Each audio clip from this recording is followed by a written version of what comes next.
A homeless man was carefully painting the word danger on a large wall. Suddenly, a wealthy woman appeared and called the police to arrest him for vandalism.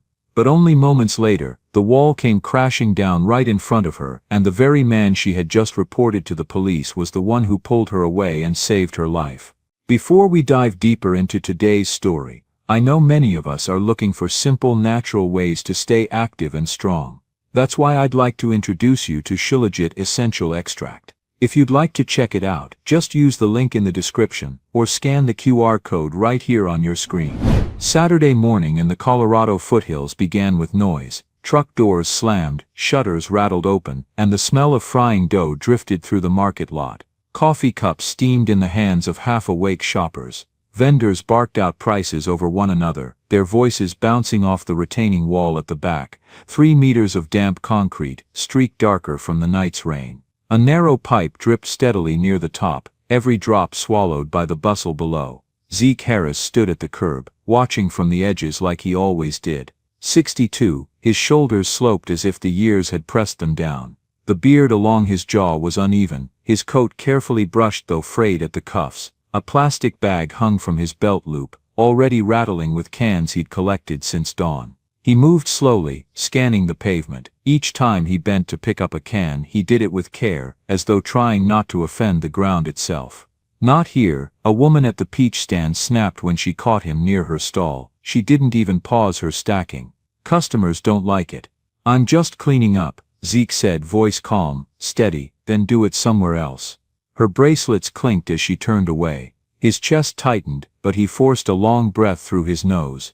Anger would only confirm what they already believed. He knew that lesson too well. 2 teenagers passed by. One tossed a half-empty soda can so it clattered on the asphalt short of the bin. Zeke bent, scooped it, and slipped it into his bag.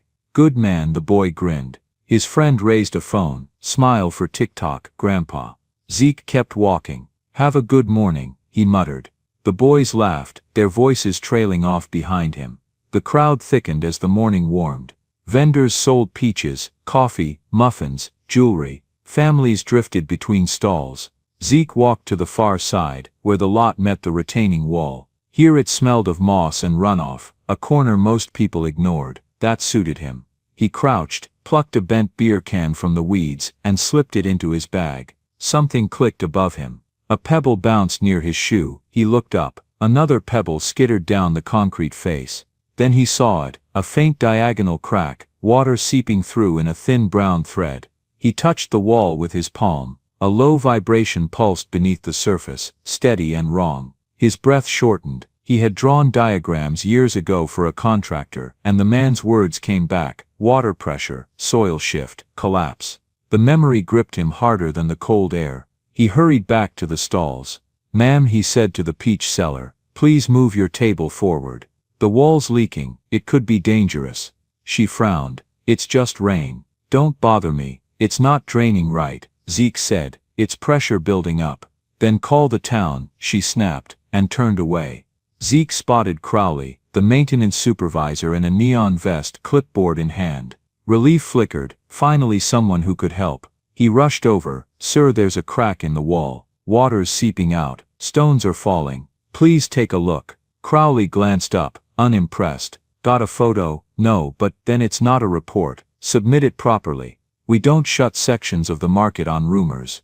Just walk with me." 10 seconds, Zeke begged. "If I'm wrong, I'll apologize to every person here." "You're not an engineer," Crowley said flatly. "Step aside before I call police." He walked off. Zeke stood trembling, fists buried in his coat pockets. He wanted to scream but forced himself to breathe. He turned back to the wall. The trickle of water had widened. He couldn't ignore it. He climbed onto a wooden pallet near the market center, raised both hands. Conversations faltered. "Listen to me," Zeke called, voice shaking but clear. "The retaining wall is failing. There's a crack, water leaking through, stones falling. Please move your stalls and cars away from that side, until someone inspects it." A few heads turned. Others frowned or laughed. "Get down," the peach seller shouted. "You're scaring customers." "I'm trying to keep you safe," Zeke said. A man in a brown apron stepped forward. "That wall's been there for decades.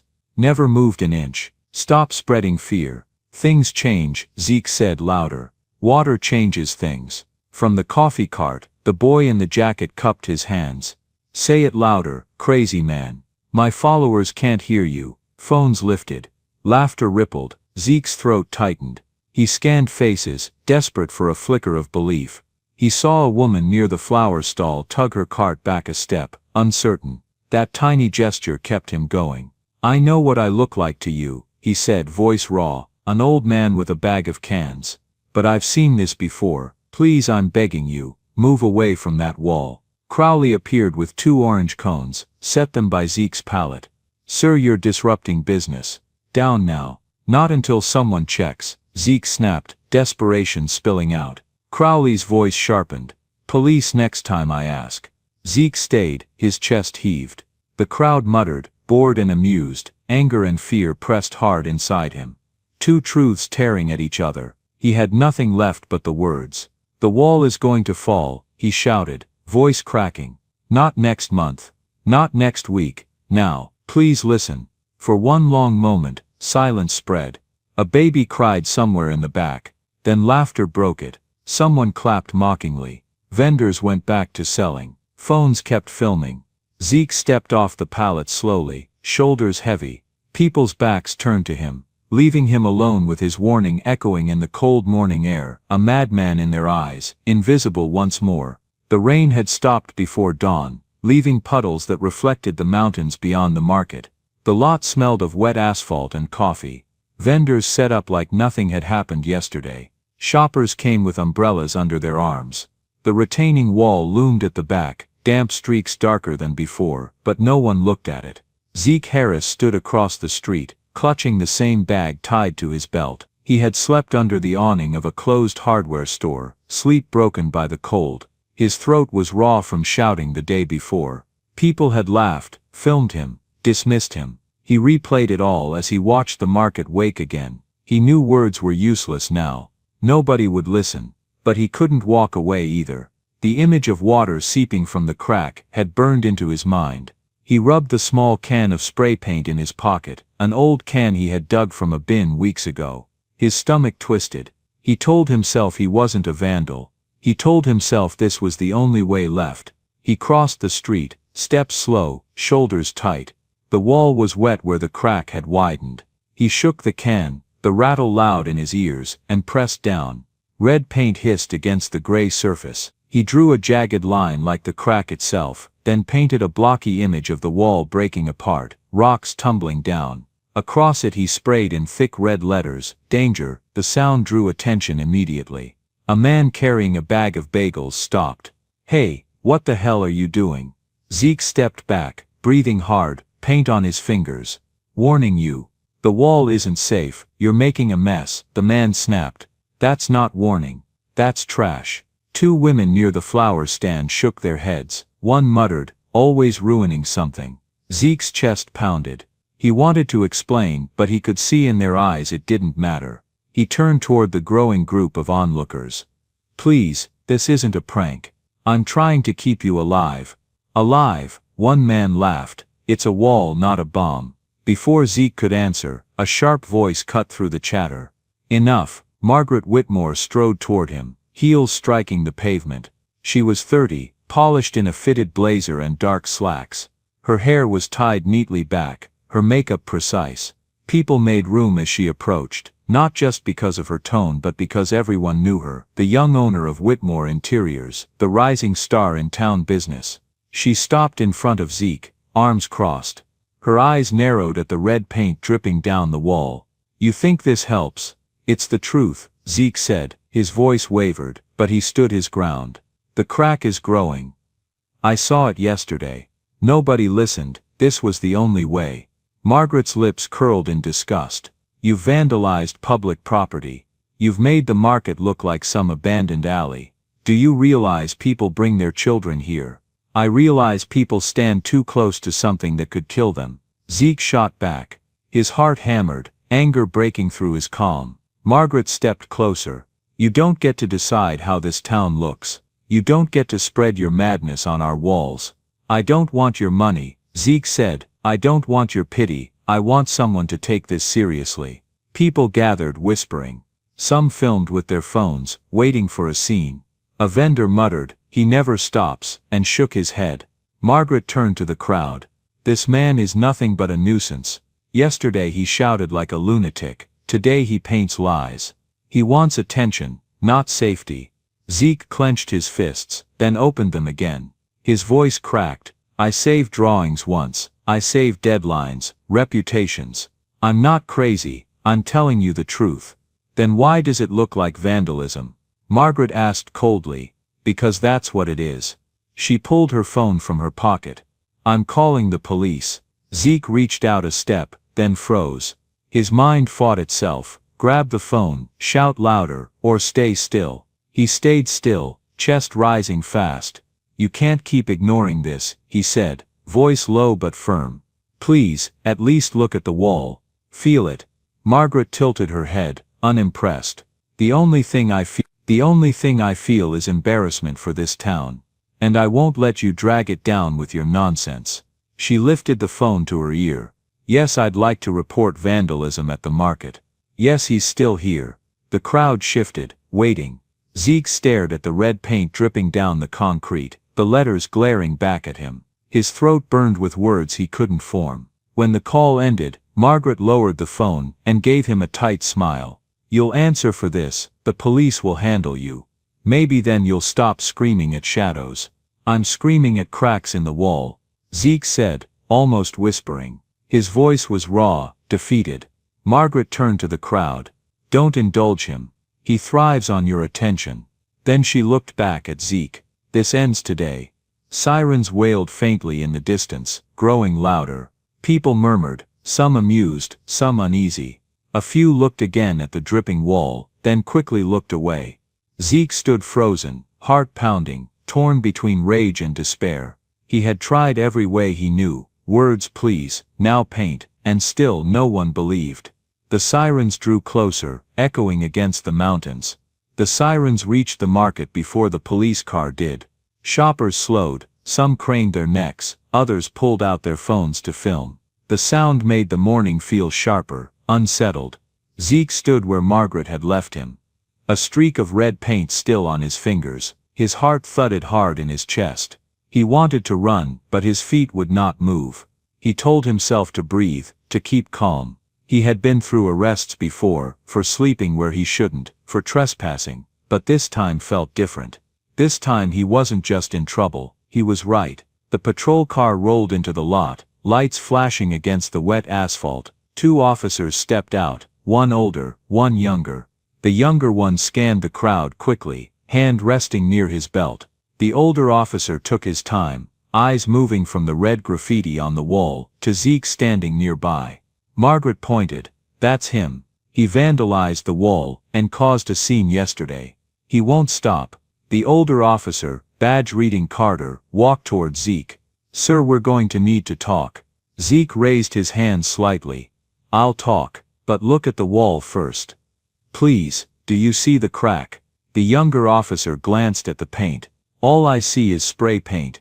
"It's not the paint," Zeke said quickly. His voice cracked, urgent. "Behind it, there's a crack letting water through. It's growing, it's dangerous." Margaret stepped closer, her tone sharp. "He said the same nonsense yesterday. He's just looking for attention." Zeke turned to her, shaking his head. "I don't want attention, I want you alive." "Alive?" she scoffed. "You think you're some kind of savior, you're a vandal, nothing more." Officer Carter sighed, holding out a hand.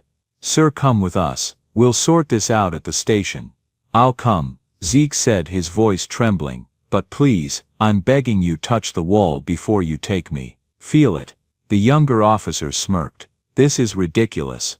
The crowd murmured. Some were entertained, others restless. A few exchanged worried glances but stayed quiet. Zeke's pulse hammered. He looked around, desperate. "Yesterday I warned you. Today I warned you again. You all laughed. You think I'm crazy, but listen, if that wall goes, it will crush anyone standing nearby. I won't stop saying it until you move." "Enough," Margaret snapped. "Take him away." Carter nodded. He gestured for the younger officer, who stepped forward and pulled Zeke's arms behind his back. The cuffs clicked shut. Zeke flinched at the cold metal. His breathing quickened, panic rising, but he forced himself not to fight. As they turned him away from the wall, a low sound cut through the air.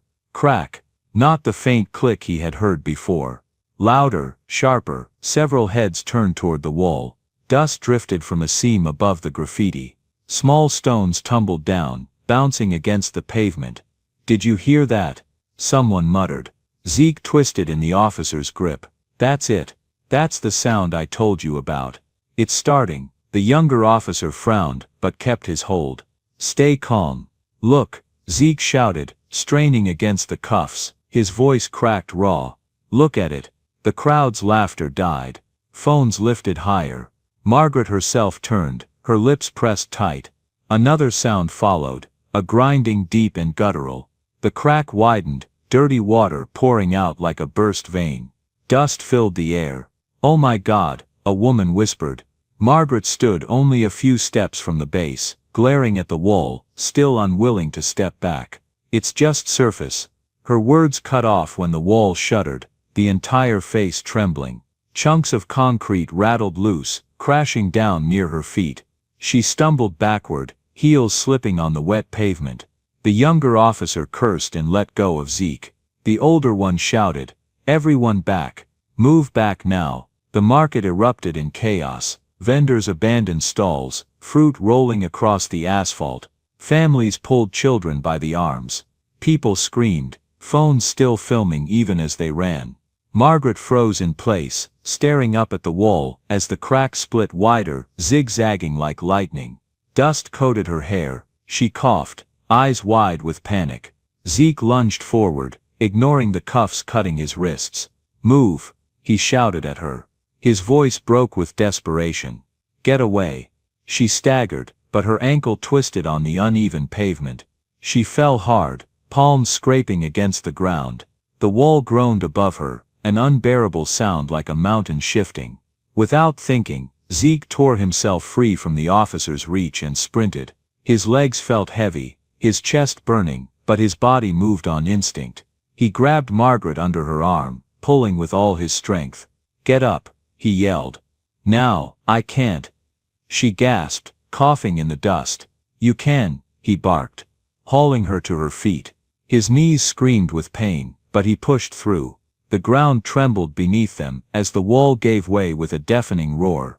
The collapse was chaos, stones and dirt crashing down, a cloud of dust exploding across the market. People screamed, tripping over carts and tables. The noise drowned everything. Zeke pulled Margaret clear just as a section of the wall slammed into the spot where she had fallen. The impact shook the ground. Concrete shattered, spraying fragments that cut into Zeke's coat. He shielded her with his body as debris rained around them.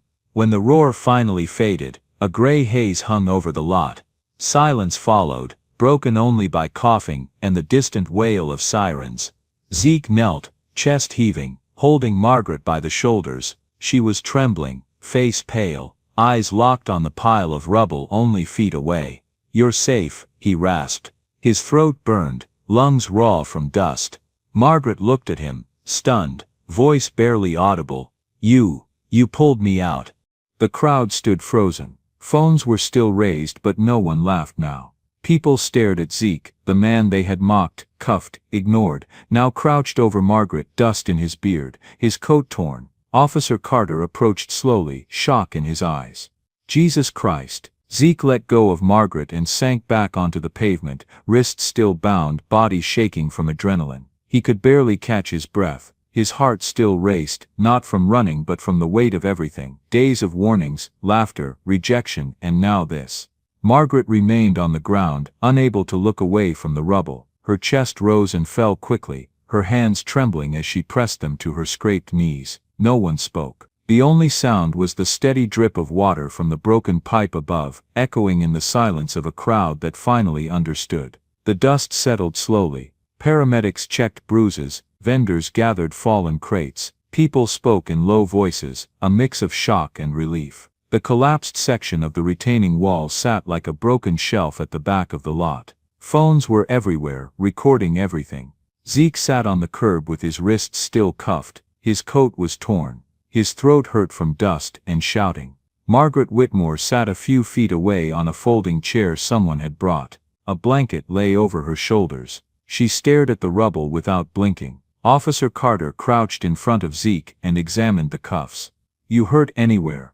"My wrists," Zeke said. "They're fine." "You pulled her out," Carter said, glancing toward Margaret. Zeke nodded once. His breathing was steady now, but his chest still felt tight. The younger officer looked embarrassed as he approached. He cleared his throat. We're uncuffing you to check for injuries. Then we need to take a statement." Carter unlocked the cuffs. Zeke rubbed his wrists, the skin red and tender. He looked down at the red paint still dried under a fingernail. Margaret stood slowly. She wobbled and steadied herself. Her voice came out rough. "Officer, he saved my life." Carter nodded. "We saw." People nearby fell quiet and watched. Some of the same faces that had laughed now looked at the ground. Others stared at Zeke like they were seeing him for the first time. A vendor in the brown apron stepped close. I'm glad you acted," he said. "I didn't believe you." Zeke gave him a small nod. He did not trust his voice. Crowley, the maintenance supervisor, approached with a hard set to his jaw. "Engineers will have to assess the whole line," he said to Carter. "We'll need barriers." Carter said, "Do it immediately." Crowley glanced at the graffiti and then at Zeke. "And that vandalism," Zeke's head lifted, "is still vandalism." Crowley finished. "We can acknowledge he helped, and also deal with the paint." Margaret flinched at the word. She looked from the red letters to Zeke. Her face tightened with shame. Carter exhaled. "We'll handle statements at the station." He looked at Zeke. "You'll need to come in. We need to document everything, including the paint." Zeke nodded. "I'll come." Margaret stepped forward. "I'll come too." Carter hesitated, then waved them toward the patrol car.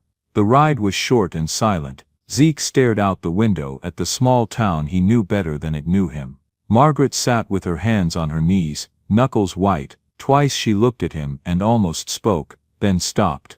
At the station, a civilian clerk handed Zeke a bottle of water and a paper cup. He coughed as he drank. Dust scratched his throat on the way down. A wall-mounted TV in the lobby played a local news segment already pushing clips from the market. The headline crawl read, "Retaining Wall Collapses, Homeless Man Saves Business Owner." A younger officer in the lobby muttered, "That took about 5 minutes," and turned up the volume. On screen, someone's video showed Zeke pulling Margaret away. The audio was messy, full of shouts. Another clip showed the red danger scrawled over the crack. Comments rolled under the video. "Hero criminal. Graffiti saves. Lock him up. Get him a medal." The stream switched to an interview with a vendor who had fled with her kids. She was crying and grateful. Then another clip showed Zeke on the pallet the day before, shouting. Laughter could be heard in the background of that one. Zeke looked away, his stomach knotted. He wanted quiet. Carter led him to a small room with a table and 2 chairs and left the door open. "We'll keep this simple," he said gently. "Name and details, then we'll talk next steps." "Zeke Harris," he said, 62, no fixed address. Margaret stood in the doorway, unsure if she should enter. Carter looked up. "You can sit, we'll need your statement next." She sat opposite Zeke. Her hands were still shaking, though she tried to hide it by folding them. Carter began. "Mr. Harris, do you admit to painting the wall?" "Yes," Zeke said. He kept his eyes on the table. "Why?" "Because words didn't work," Zeke said. "I tried yesterday. I tried again this morning. No one listened." Carter wrote slowly. "You understand it's a misdemeanor?" "Yes." "Do you have the means to pay a fine if one is issued?" "No," Zeke said. There was no bitterness in the word. It was only fact. Margaret pressed her lips together. She stared at her hands, then raised her head. "I'll pay any fine," she said. Zeke glanced at her, surprised. "You don't have to." "Yes, I do," she said softly. "You warned me. I mocked you. You pulled me out." Carter paused. He set his pen down. "Miss Whitmore, we still have a process, but you can speak at arraignment or pay a citation if it goes that route." Margaret nodded. "Then I'll do it." The clerk knocked and leaned in. "Phones haven't stopped. Reporters are calling. People want statements." Carter grimaced. "Tell them we'll brief soon." He looked at Zeke and softened his tone. "We can let you wash up, then we'll take your statement on video so you don't have to repeat it." Zeke's eyes had dulled with fatigue. "Thank you." They guided him to a small restroom. He washed dust from his face and hands, scrubbing gently around the red paint that would not come off easily. He stared at his reflection, at the new cuts along his cheek, at the old lines that never left. He felt pride tangled with dread. He had been right, he had also broken the law.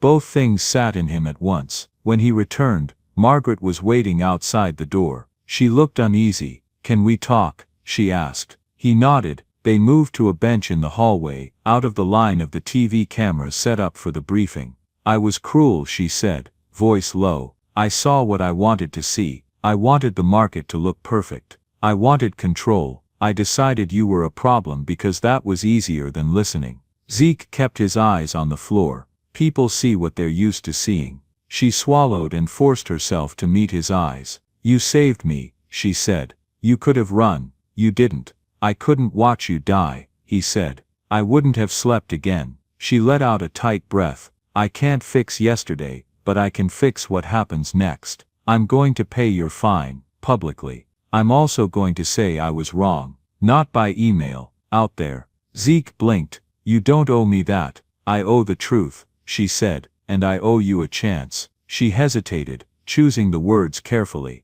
"My company needs hands in the shop. Sanding, finishing, packing orders. It's not glamorous, it's steady. If you want it, the job is yours." Zeke stared at her. Hope felt dangerous in his chest, like something that could explode if he breathed too hard. "I don't know if I can work in a showroom," he said. "People, it's a workshop," she said quickly. "Not a showroom, no sales floor. I'll speak to my foreman. No promises about the world outside, but inside the shop, you'll be treated like anyone else." He weighed her words. His pride argued with his need. His fear of being humiliated again argued with the memory of pulling her out. He swallowed. "I can try," he said. She nodded, eyes glassy. "Then we'll try." Carter called from the doorway. Folks were going to brief outside, short and clean. They followed him to the front steps. Local reporters had gathered. Phones were held high. Margaret stepped forward before anyone could speak.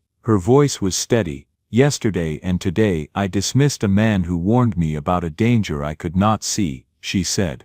"This morning he saved my life. I accused him of vandalism. He painted a warning when no one would listen. I'm paying his fine and I apologize to him publicly. Here." She turned to Zeke. "I was wrong." A few people clapped, others stayed quiet. The sound did not matter to Zeke as much as the words. He nodded once in acknowledgement. Carter kept the rest brief. The town would secure the site, engineers would assess, and the public was advised to stay away from the market's backlot until further notice. Questions flew. He waved them off. Inside again, the clerk handed Zeke a citation for defacement with a handwritten note across the bottom. "Fine paid by M. Whitmore." Zeke held the paper with both hands. His fingers shook. Margaret offered her card. "Come by Monday at 9, she said. "We'll start with paperwork. We'll get you gloves and a locker." Zeke looked at the card, and then at her. "I'll be there," he said. He believed it as he said it,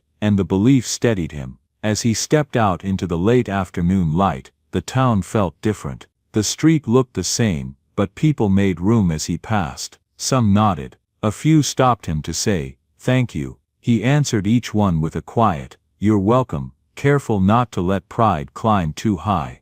Behind him the station door opened. Margaret stood there watching him go, her face set with a new resolve. Zeke folded the citation and slipped it into his coat. He exhaled slowly. For the first time in a long time, the day ahead did not feel like a wall. It felt like a door he might be able to open. A year later, the market felt different. The back lot was cleaner, with new lights and a fresh 3-meter wall that angled slightly to direct water away. Drainage grates lined the base. A sign read, "Do not park against the retaining wall." People read it without rolling their eyes. Across the street, a low brick building had a new sign, "Center for Community Art." Inside, sawdust and paint shared the air. Tables held brushes, rollers, and plastic trays. A shelf stacked worn jackets and clean socks, next to a bin of gloves. A volunteer logged names at the door. Most mornings, the first key in the lock was Zeke's. He arrived at 8, the habit steady now. He set his lunch in the fridge, checked the sink, and turned on the fans. His beard was trimmed. His hands were still rough, but the cuts had faded. He moved with quiet purpose, tapping the lids of paint buckets to check the seals. When he looked up, a group of men and women stood near the wall panels, some holding sketch paper, some just watching.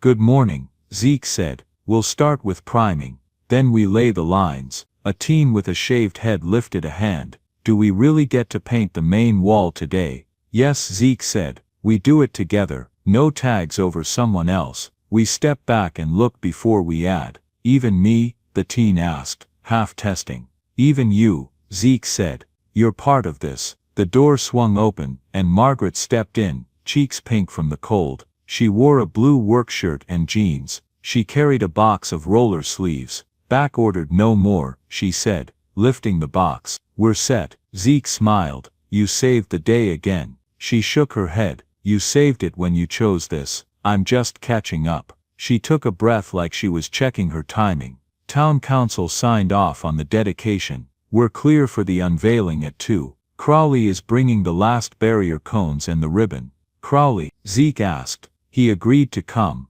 He signed the permits," she said. "He also asked if we needed more caution tape. I said yes." Zeke looked back at the long interior wall they had been preparing for months. It was smooth and white, taller than a person could reach without a ladder. He felt a small twist in his stomach, the same one he got before a first line. "Let's work," he said. They primed as a group, passing rollers and trays. Zeke assigned corners and centers, kept strokes even, and reminded them to breathe. He watched a man in his 50s with shaky hands lay down a clean line after 3 tries. Zeke nodded. "That's good. Keep that pressure." A woman in a red beanie, Elena, who had slept in her car for months, looked at the empty space with wide eyes. "You sure about the hands?" she asked. "It's a lot." "It is a lot," Zeke said. "That's why we do it piece by piece. I'll draw the outline. You'll fill. We'll fix edges as we go." He took a charcoal stick and climbed the short ladder. The room quieted. He drew 2 large hands rising from the lower edge of the wall, palms open, fingers slightly bent. He matched bone and tendon from memory, and from the photographs they had taken last week. He stepped down, squinted, adjusted the angles. He felt the old focus slide into place, the kind that held his breath without him noticing. Margaret stood at his shoulder. "They look strong," she said. "They look honest," he answered. People filled in color. Skin tones varied, not one flat shade. Nails got small highlights. Wrinkles at the knuckles showed in soft gray. A boy added a faint scrape on one finger, then looked to Zeke for approval. Zeke nodded. "Life leaves marks. That's fine." At noon the peach seller came in with a tray of sliced fruit, and a cautious smile. "Truce," she said, holding the tray out. Better than shouting across a stall. Zeke met her eyes. "Thank you." He took a slice, then passed the tray. The woman watched the wall and exhaled. "You were right," she said. "I was wrong." She did not add anything more, and the lack of excuses made the apology land clean. By 1 the room buzzed. Volunteers wiped drips and edged lines. Zeke retreated to a stool for a minute, sipping water. Margaret sat beside him. "You okay?" she asked. "I'm nervous," he said. "I don't like stages." "Then don't make it a stage," she said. "Make it a workday with people watching." He laughed once. "I can do that." At 1:30, Crowley arrived with cones and a thin ribbon. He held his cap in his hands. "Lots secure," he said. "Drainage is good. Engineers put their names on it." Zeke nodded. Crowley shifted his weight and looked at the mural. His voice lost its bark. "You got hands right," he said. "My dad's were like that." "Thank you," Zeke said. Crowley coughed into his fist. "I said some things last year. I'm not good at backing up, but I'm trying." "Me too," Zeke said. They stood in a shared pause that did not need more words. At 2, people filled the room and the sidewalk outside. The town reporter set up a small camera at the back. The teen with the shaved head hovered near the paint, but kept his hands to himself as promised. Margaret stepped forward. "Thank you for coming," she said. "This center is for anyone who needs a place to work with their hands and clear their head. We built it with donations, grants and a lot of sweat. Today we dedicate our first mural." She turned to Zeke. "You should speak." Zeke shook his head once, then stepped forward anyway. He looked at the crowd, then at the wall. He kept his voice even. "We painted this together," he said. "Some of us sleep in houses, some of us don't. We can still build something that holds." He glanced at Margaret, and then at "Thank you for giving us a room, and for making sure the wall outside stays upright." Polite laughter rolled through the room. It broke the tension. He felt his shoulders loosen. "Ready?" Margaret asked him quietly. "Ready," he said. They pulled the ribbon away from the mural with no big flourish. The room went quiet on its own. The hands filled the wall, steady and open. Below them, smaller panels showed scenes from the market: a coffee cup, a dropped peach, a rolled-up shutter, a cone set in the right place.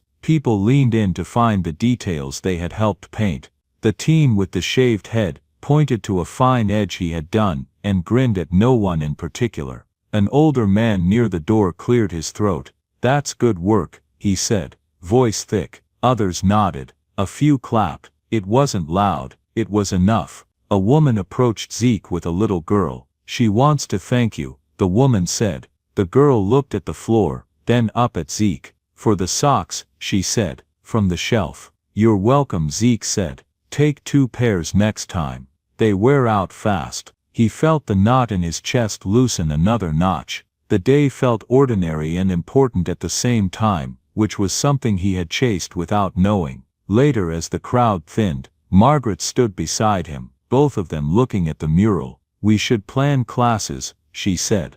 "Basic drawing, sanding, framing. You teach the first one." "I'll try," he said. He meant it. They turned off the fans and washed the last brushes. Zeke locked the paint cabinet, checked the sink one more time, and looked around the room. The gloves were stacked, the jackets were folded, the wall was dry. Outside, the new retaining wall across the street stood firm under the late light. A kid on a skateboard rolled past the "Do Not Park" sign and pointed up at the mural through the windows. Zeke watched him go, then looked back at the hands on the wall. He didn't feel invisible. He felt tired and steady. That was enough. Join us to share meaningful stories by hitting the like and subscribe buttons. Don't forget to turn on the notification bell to start your day with profound lessons and heartfelt empathy.